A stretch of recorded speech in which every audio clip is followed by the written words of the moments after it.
Welcome to the Multithreaded Income Podcast, the definitive podcast for savvy professionals who refuse to be bottlenecked by a single revenue stream.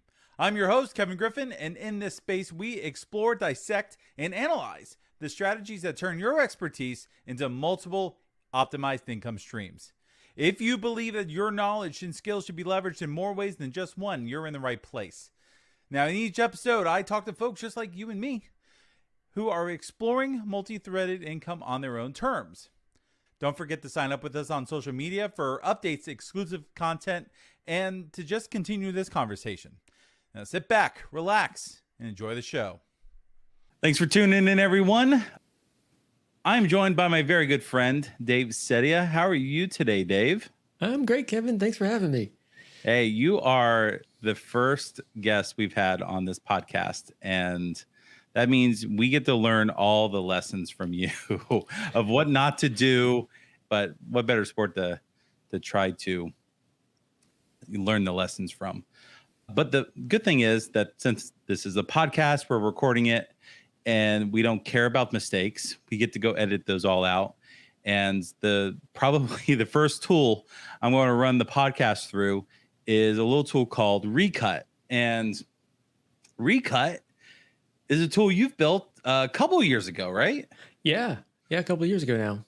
And we're going to talk more about Recut. But what I loved about Recut, and I love about you and the mutual group of friends that we have, is we're all kind of aligned in this essence of it's not enough to have one stream of income.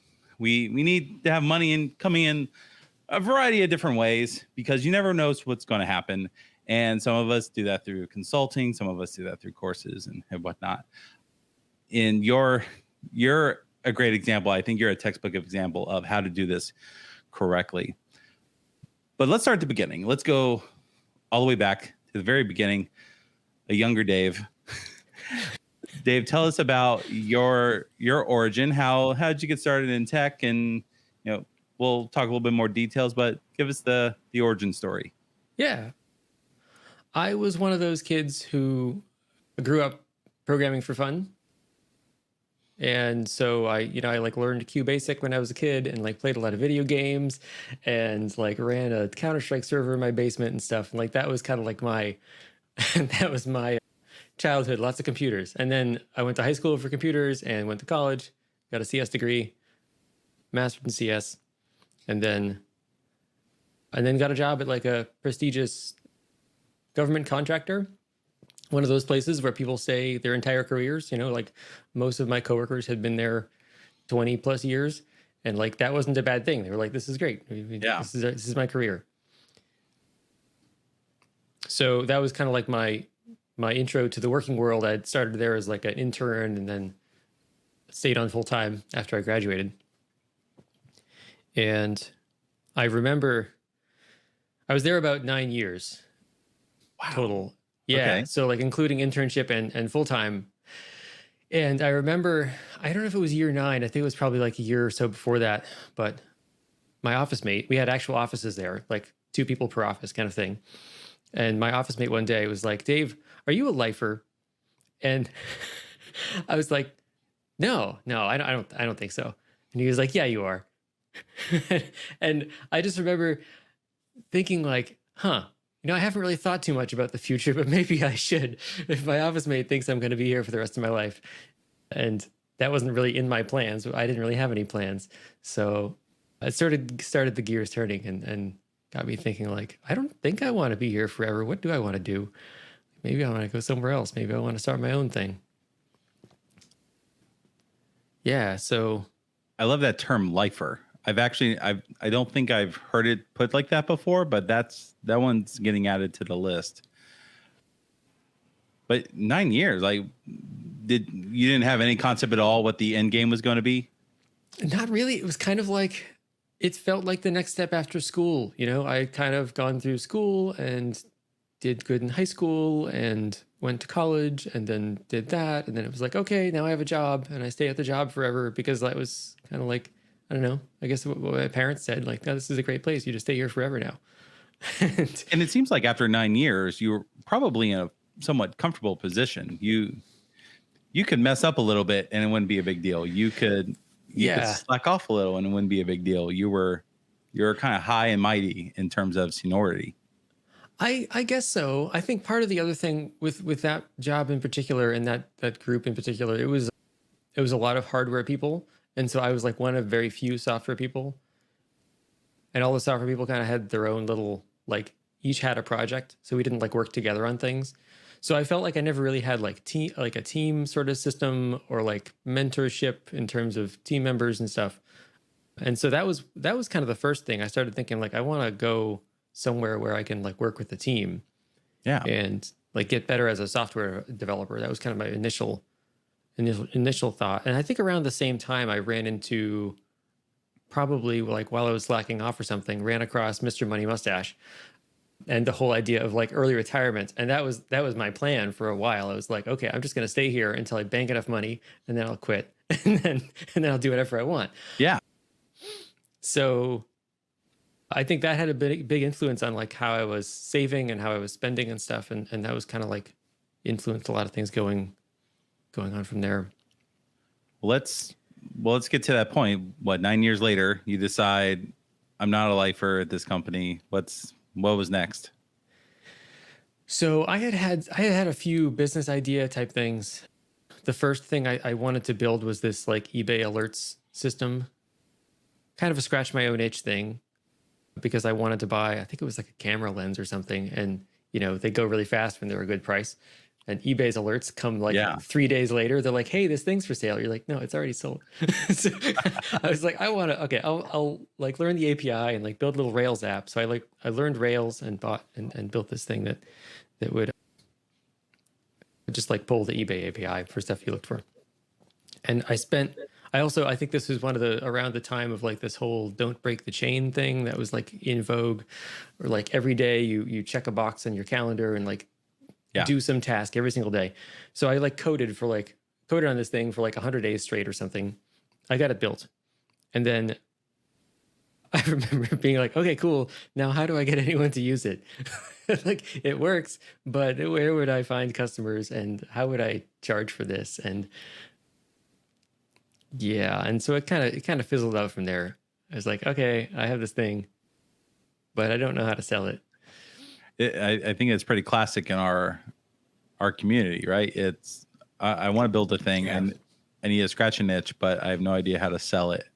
So, but it's pretty impressive. 100 days doing the one thing, but you got something built. Did you at least get to use it for your own purposes? Yeah, I used it a bit for my own purposes. I think I bought a couple things, but then eventually it was just kind of sitting there, sitting on a server running somewhere, and then nobody's using it and I wasn't using it. And so I just shut it down and I ended up selling the domain name. So that was actually worked out okay in terms of some money there. That was the only money I made in that project. Hey, nothing wrong with that. So that was cool. But so were you just working on that at the time or were you doing something else? Or was that at the same time as your lifer gig? It was after the lifer gig. So one of the things another reason I wanted to leave that place was because they had this very restrictive intellectual property agreement. Yeah. Like one of those IP clauses that was like anything you think of outside work is ours. Even if you do it on your own computers, like we own everything. Because it was like an R&D lab, and I guess that was probably a thing that made sense for them. But I remember thinking like, even if they don't actually enforce this, like I don't want to put this at risk. Like it would be the worst thing in the world to me to like build this thing and then have them be like, no, you can't. We own that.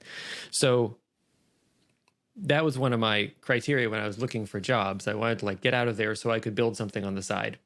Because I felt like if I do anything here, it's jeopardy. So yeah, so I found a new job, and with that as one of the criteria, and it was kind of like on the side I was building this eBay thing. And it was just like a standard full-time gig. And also like I also went like diametrically the opposite, I guess, from where I was with the team situation. So instead of being a solo developer most of the time at work, I was now pair programming full-time. It was like 100% pairing at this new place. Mm-hmm. And I remember going into it thinking like, this is going to be awesome because I'm going to be working with people and like learning stuff. And then after a couple months, I was like, I don't think I like people this much. Like, like I'm an introvert. I don't want to sit next to someone and code all day. This isn't very fun. Depends on the person. Yeah, I think so. I think it really really does. depends. And I think like, I also like, I still enjoy pairing, but I just don't think 100% pairing is my game. Yeah.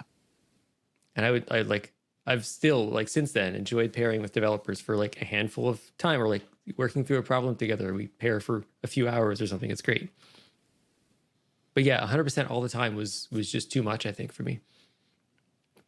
So what's next? eBay alert system. Then what? What happened after that? I think I realized I started looking for like business advice online, and it started me down this path of like probably a few years of kind of like entrepreneurship, I suppose. Like I don't think I knew that word then, but it was lots of reading things and not much doing things. But I took some business courses and stuff, and I think 4-Hour Work Week was in there somewhere. That was popular around that time. And I didn't really know what to build next. And I came into, I think it was this old online business course community thing called Fizzle that was, I don't know if it's still around, but that was like another sort of stair step in my journey, I guess. Like they had some guided courses and stuff. And I started this new website blog called Design with Dave, which is actually still up. It doesn't really do anything, but it's there. And I thought like I'm going to teach myself design and like blog about it as I go. And I got a few posts in. I think I maybe got like 5 posts up there or something. And it was kind of fun, but I realized that like imposter syndrome kind of took its toll. Yeah. A few posts in, I was like, I'm not a designer. I can't, like, who am I to teach this stuff? I was like, what am I going to sell people? Yeah. But that's a great point. Is I think I've gone into, I don't know how many projects where I have the ambition, or I want to build this thing. I want to teach people how to do things. I want to teach myself how to do some things. But if it's not bringing you money, or if it's not serving the critical need, like I would love to do this for free if someone was paying all my bills, but no one's paying my bills. So I need this to make some money. It feels like it's one of those type of gigs where, all right, it's got to go because it's not fulfilling a critical need that I need. And that's food on the table or the roof over my head. Yeah, it was partly money, and I partly like I couldn't really see it going somewhere, but I also thought that I wouldn't be able to push through that feeling of like I don't really belong doing this thing. Yeah. And like the further I got into it, I didn't think that would go away. I figured it would probably just get worse until I gave up. So I stopped that. And then I think that the next thing was, I forget how long it was after that, but I took another business course, and this was like the most successful one I've had was 30 by 500 by Amy Hoy and Alex Hillman. I think we have a few friends who've taken that. And that one led me to like, hey, find an audience you're already part of and like write, blog or video or whatever stuff for them, like make content for them and like serve an audience you already know, because it just like gives you so many advantages over like, you'd already know how these people think because you're one of them. You know where they hang out online because you're one of them. Like you've got the shared context, shared like, terminology and everything. So I started a blog off of that, originally about Angular JS, and then turned into React because Angular 2 came out and I didn't like that very much. That was a whole problem. That whole cluster. Yep. I remember that. It was a mess. All too well. I felt that at my core. Yeah. Angular 1 was cool. Angular 2 was like, oh man, I'm gonna check out React. I'm just gonna go learn how to weld or something. I need to go into a trade because I don't want to learn this new thing. That was me. Yeah. So I pivoted the blog into React and then did that for a while. Like that was my new side thing. So that was like daveceddia.com. It's just like my name.com. I wrote a bunch of blog posts and then wrote a book, sold the book. That was my first like online dollar that I made. Mm-hmm. And yeah, then courses and stuff. So like that was the thing that got me out of the job actually. So like, this was all on the side originally while Yeah. I was still working. I think I had switched jobs once in there, but this was like nights and weekends writing blog posts and writing the book. At like wrote a lot of it at the Barnes and Noble cafe and Yeah. yeah. So I'm curious. So you said you basically quit your job because the side things were doing so well. Did you have a preconceived threshold of how much, if any, the side products had to make before you would quit your job, or did you just get to the point where you're like, I'm just done with the job, I'll go all in on the side projects? Yeah, so this was, I guess, back to the early retirement fire thing. I had been still kind of on that train. I was like trying to save up and lowering expenses and all that, and like thinking of it like I have like, okay, chunk of money now that is not enough to retire on, but it's like it's a good chunk of money that would, you know, it would last a few years anyway if I made no money at all. And it got to the point where I was like, I don't want to touch that, but as long as if the product sales are making enough to like at least cover my expenses, like I'm not going to be in the red every month, then I think it'll be okay. I think it'll continue from there, and I can always go get another job. That was kind of my plan. So I think my threshold was, I don't know, $2,500 a month or something like that. It was like, okay, if I'm making, it was like my wife and I, and we had a house and no kids or anything, and so it was like expenses weren't too bad. And she is also a developer, so that, you know, that helped too. And she was employed full time, and she wasn't interested in quitting and doing her own thing. So like, okay. And she was really supportive of me, which I think was also like a huge benefit. I think a lot of people, I think I'm kind of fortunate to have that situation, but yeah, so it kind of got to the point where it's like, as long as I'm not going to be losing money every month, Yeah. I'll go and do this thing. And like, hopefully it will eventually, get back to salary level of money. It's like, initially, definitely not salary level of money. Well, so let's sidetrack for a moment, because I think you hit on two really big topics that keep a lot of people from quitting their job. And I think the first one is benefits. So if you have a spouse and they're pulling in benefits, especially in the US, it's healthcare, right? Like if you don't have access to good health insurance, you are limited in what you can do, because we're very much tied to our employers. So I think you're very lucky in that respect to have a spouse who I guess, I don't know if it's the right thing to say, didn't have the ambition to go off and do her own thing. Yeah, she was at a place and she's like, I love my job, I want to keep doing it. It's like, good for you. How did your spouse have any, you said she was supportive of you quitting what you were doing to worry about the side gigs or the courses and books and stuff? Was she always supportive? Did she have any doubt? Was there any like, are you sure you want to do this? You sure you don't want to keep your job and keep bringing in that constant, that reliable income? I think she was always supportive. I'm trying to think back to like before it was making any money or anything. I think she saw that I was kind of miserable at the job though. And once it started doing okay, it was like, okay, you've been planning this for a while, and you've there's plenty of backstop if this fails. And I think it's not crazy. Like there's an out. I don't think it was super risky. I do think like, I'm glad I did it that way. I'm glad I didn't like quit my job and then try to figure something out while zero money was coming in, because I think that would have been super stressful. Yeah, I definitely, like, for anyone doing this, like if at all possible, like try to get something going on the side before, because it'll take longer than you think, and there's a lot to learn about. Yeah, I don't know, like finding stuff that people will buy and building that and everything. I think one big snippet to pull out is that you had a firm foundation in just financial independence guidelines. Like you had the foundation in place that allowed you to take some of these risks. I think we would be having a different discussion if you came in and said, well, between the two of us, we had $150,000 worth of student loan debt. We had 2 car payments and a couple credit cards.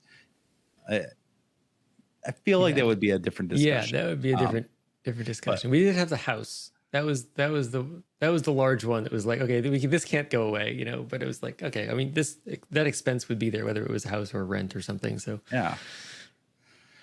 All right. So one of the products I remember, I think it might have been the last product you worked on, was what was the over lunch product? I'm sorry, I'm linking on the name of it. Learn use effect over lunch. I think was the last little course thing I made. Yeah. And that did fairly well, if I recall. It did okay. I think it was some little product challenge like me and a couple other course creator folks were doing, and like I think I threw it together in a couple weeks and launched it, and it made, I don't know, $4,000 or something like that. It was like respectable launch. Not too bad. I try to explain to people that when you get $1, what's the term we like to use in BBiz? Our little group of friends, and it's like stranger money. Like you get money from someone you don't know for a thing you did. Like it's the greatest feeling in the world. Is you go to bed, you wake up, you have stranger money, and everything you can do to bring in more stranger money is a good thing. But let's fast forward again, because I know you done the course and then you went off to build your first product. So let's talk about Recut. Yeah, so Recut came about because I was doing these courses like screencasts, and the biggest, like, well, maybe not the biggest, but like a large part of my time with the screencast was editing them, and it was like my least favorite part. I'd record the thing and then, you know, struggle through the recording by like just messing up constantly. And I'd have like, you know, 45 minutes that I would cut down to 3 minutes or something. And it was terrible. It would take me forever to record these things. But like deleting, you know, going through and editing was pretty much like I would leave a pause between mistakes, or between retakes, and between good takes and stuff too. And so the editing process was like pretty mechanical because it was just the screen, right? So there's not like, I don't have to worry about syncing up my face and the thing. I don't have to like cut at certain frames or anything. It was like find silences, delete the silences, and then like delete the mistakes. And it wasn't always that clean. Like there was some overlaps in there and stuff, but that was the bulk of it. And it felt like the software should be able to do this for me. There should be a button that's like, find all the silences and cut them out. It's like everything below a certain threshold, jump it, you know? And I couldn't really find anything very good. I found a couple little tools and they were kind of clunky, and I wanted something more interactive, something that I could like drag some sliders around and like see how it changed and play it back in real time and stuff. So I started building it myself. It took me a while to start that project because it just seemed like I had no experience in video editing stuff. Didn't know anything about video outside of like actually editing it myself. Like I didn't know anything about video formats or FFmpeg or any of that stuff. So it was like this kind of daunting thing of like how I don't know the first thing about building a video editor. So it took me a while to like gear myself up to try it. Once I got it going, it was all right. And so I built it as a Mac app. It was originally a native Swift app, Mac only, and launched in 2021, early 2021. And yeah, and like the response was great. Like I launched it on Twitter, and like it felt like people really wanted this thing. I was like, oh, this is awesome. Like, cool. There's like a real need here. Like I kind of knew going in, like I think I'm not the only one with this problem. I knew at least other course creators had this issue of like having to delete silences. Yep. But I figured probably other creators too. But really, when I built it, I was kind of thinking like, okay, other course creators will buy this probably, and I don't know who beyond that, but yeah. I'm as a course creator, I as soon as you release the Windows version, I think I bought it on day one because I have that exact same issue where I'll record for 20 minutes straight and I'll use silence as logical breaks in the process. So if I mess up, some people do a hand clap, some people will do a snap, or they have some other way to signal that they're doing a break, but they need to go back and edit stuff out. I was using silence, and was really nice with Recut was I could go through, clip all the silence, and go into my bigger editor, and it was real easy to remove the pieces I didn't need. And then what would have been, I don't know, an hour to edit a 10-minute clip took me 15 minutes because I did most of the work in Recut, and then it was easy to pick up the pieces in my other editors. So it's awesome. Yeah, it's helped me a ton. That's great. And this is not affiliate or sponsor or anything. I just really like Recut. It's helped me quite a bit. And I know it's going to help me with the podcast because we were talking about this earlier. I'm going to run the podcast through Recut real fast before I go through and do any other editing, just to take out some of the silence or a couple of the ums and ahs. So now let's kind of look like full picture. I know you were working on Recut, but you were still doing some consulting and other work on the side. Is that right? Yeah. So Recut started on the side of my existing. So I was full time on course stuff and also a little bit of consulting. Probably a couple hours a week of consulting in there, and then Recut was like a third thing. So it was like courses and consulting, and as that started to grow a bit, I started thinking like, I'm having more fun building this thing. It had been a while since I got to actually write software. You know, like teaching courses is not the same as building software. And I kind of missed the building. So yeah, so I sort of invested more time in Recut, and the courses stuff kind of sat there, and it's still up, but I haven't touched it in a while, and it's kind of in maintenance mode. Does it still bring in any income just sitting out there? It's a little bit, but not much. I think it's, people talk about passive income and how it's like either it's a myth or it's not a myth. I feel like the truth is somewhere in between. Like it's like a flywheel. Mm-hmm. Like it gained some momentum, and it kept going for a while without touching it at all. But now that it's been probably a couple of years that I haven't really put any serious effort into it, it's dwindled quite a bit. Gotcha. So, I probably could revive it, but it would be another business, and I'm not sure I want to take on that right now. Well, let's touch a little bit on just how you juggle all these different things at the same time. You said at one time you were doing the courses, you had consulting, and then you were also trying to start on Recut. Yeah. How do you juggle all that and keep your sanity, and then I guess keep your relationships intact? Yeah, that's a good question. Not well, I think is the answer. I don't think I did very well with it. It felt like I think what I actually did was, instead of juggling it much, I would kind of focus on one thing at a time and let the other things sit, and then refocus on it was kind of like one thing at a time for a little while. And the consulting was the one that sort of weaved in and out because there were, external demands, kind of, is like there were deadlines or something I had to hit. But between the other things, between my stuff, it was tough. It was tough. It felt like, I think the real challenge was like, I've got the consulting and I'm having fun with Recut, and I don't feel like doing courses or blog posts right now. Yeah. So it was the blog stuff that sort of fell by the wayside, I think, in most of those times. So what's next, Dave? Recut, getting some new features? Are you looking to start a new product? What's the future hold? Yeah, so I'm working on some new features for Recut. Building out like a text-based editing type stuff right now. So it's going to transcribe the video and let you like select text and delete stuff that way. And I think that'll open up a whole slew of other cool stuff. It can, I'll be able to do captioning and all this stuff. But for version 1 of that, it'll just be like select some text, delete it, and then we'll go from there. And yeah, there's a long list of things that I can build, and then also marketing I need to be doing. So again, there's sort of the issue of balance. So it never ends, I guess. Well, that sounds great. The one thing I want to point out to anyone listening is you do a unique thing with Recut in that you just pay the one-time license fee. There's no regular subscription for Recut. So yeah, I would suggest anyone out there just go buy it now before Dave changes his mind. So you can get that perpetual license into the future. yes.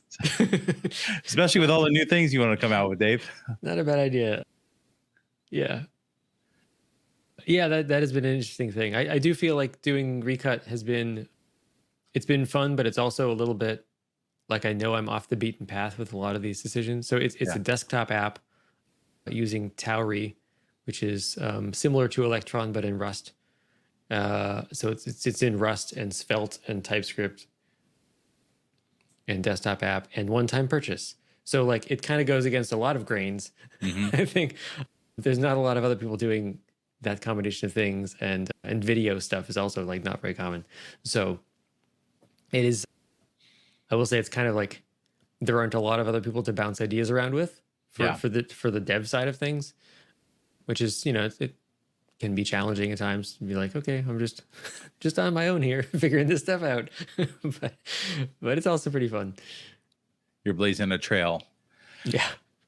So Dave, what if someone's out there listening and they go, I'm interested in doing a course, I'm interested in writing a book, I'm interested in starting my own product, software product, whatever it may be. Do you have any suggestions or recommendations for those folks? Yeah, I would say I think the most crucial thing is to start with a real problem that people actually have. And I know that like Recut is kind of a scratch my own itch thing, but I think all the time that came before that, which was came out of that 30 by 500 class. They teach this thing called Sales Safari, where you're pretty much like taking notes on stuff you read online. So like looking for pain points and problems and what people struggle with and everything, and really like reading between the lines to figure out like what do people actually need here. And I think it really kind of reframed my thinking on like how to come up with product ideas. This is not just like dream up ideas and then like try the one that seems the best. It's like, okay, I know the audience, I know what they do, I know what they already buy. I know like, will they buy this kind of product? Does this mesh with like how they think about the world? Does it mesh with like their worldviews and stuff to even like this kind of product? I think, there's some examples, probably counter examples, like selling AI to novelists or something, right? Like writers probably don't like AI because it's not like a human craft, right? Like so if you build some writing app that's like ChatGPT for novelists, like it's probably not going to do all that well, just because it's not a natural audience fit. Even if it might be a cool thing, there might be some other people that love it, but it's just kind of an example off the top of my head. But I think that it's easy to come up with ideas that sound good on paper, but don't actually work very well in reality. Yeah. So I think that seems like the important thing to me is like find a real problem, make sure there are really people out there that will buy it and that you have a way to reach them. Is like another challenge. I think it's a good piece of advice. Find stuff that people will pay for. Yeah. You'll be able to quit your job to go just focus on that one thing. Well, Dave, outside of Recut, do you have anything else you like to promote? I don't think so. I think it's pretty much just Recut right now. Yeah. You could go to getrecut.com. That's the app. You can follow me on Twitter. I'm at Ceddia. And I guess there's also an at getrecut app Twitter account, but I never use that. I should probably fill that out one of these days. Yeah. You get all the time to do the marketing, right? It's, yeah. That stuff will come. That'll come. Well, Dave, I greatly appreciate having you on the show, especially as the first guest. And I hope some folks out there learn some lessons from you and they get to go off and do great things. But thanks. Greatly appreciate your time, Dave. Thanks. This is great. I'm honored to be the first guest. This is awesome. Thanks for listening to the Multithreaded Income Podcast. I've been your host, Kevin Griffin. Please reach out to us on social media at MT Income, wherever you get your socials from. And feel free to join one of our upcoming challenges at multithreadedincome.com. We'll see you next time.